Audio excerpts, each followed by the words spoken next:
Mes chers bien-aimés, comment allez-vous? Vous allez bien? Comment trouvez-vous ce bateau? Il est beau? C'est un grand bateau. Il y a beaucoup de petits bateaux disponibles ici, mais celui-ci est plus grand. Il y a aussi d'autres bateaux encore plus grands que celui-ci.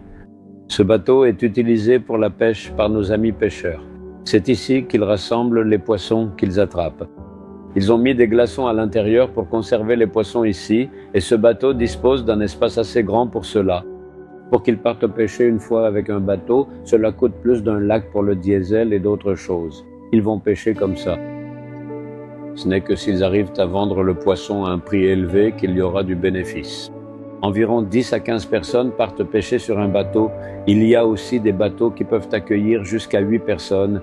Ils se partagent les bénéfices. Donc, ce sont des travailleurs acharnés. Actuellement, la pêche est interdite pendant 40 jours.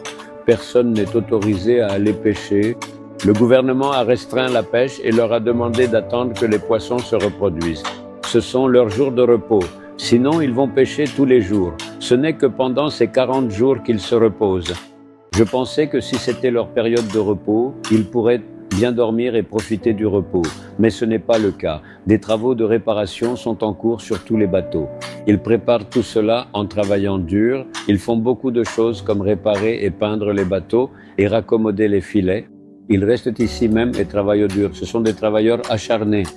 C'est pourquoi le Seigneur a choisi de tels travailleurs acharnés comme disciples, car il ne choisit jamais les paresseux.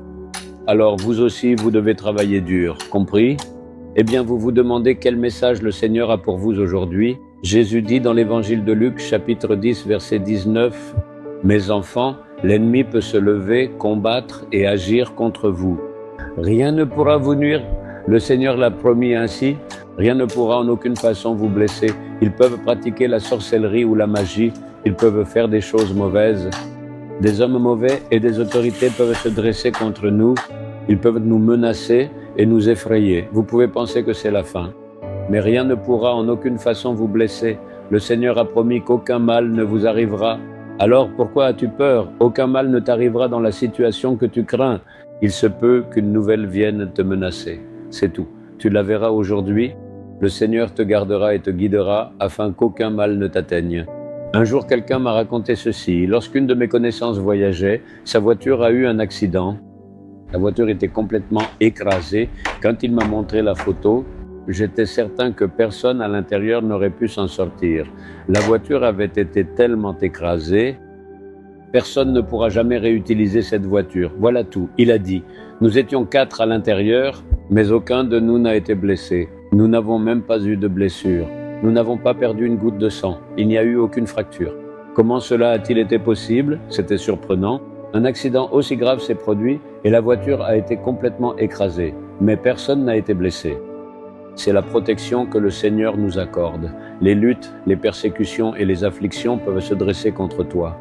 Mais rien ne peut te nuire. N'aie pas peur, mais regarde vers le Seigneur et dis « Seigneur, je crois en ta promesse que rien ne pourra me nuire. Aucune sorcellerie, magie, œuvre du diable ou d'homme mauvais ne pourra me nuire en aucune façon, parce que tu es avec moi. Dis-le simplement et vois. Tu verras un miracle, même aujourd'hui. Le diras-tu? Dis-le avec une foi ferme. Jésus, tu as promis que rien ne pourra me faire de mal en aucune façon, parce que tu es avec moi et je le crois. Aucun homme, aucune œuvre du diable, aucune sorcellerie, aucun homme mauvais ni aucune autorité ne pourra me nuire. Je le crois. Tu me conduiras ainsi. Je te remercie profondément pour cela. Je prie au nom de Jésus. Amen.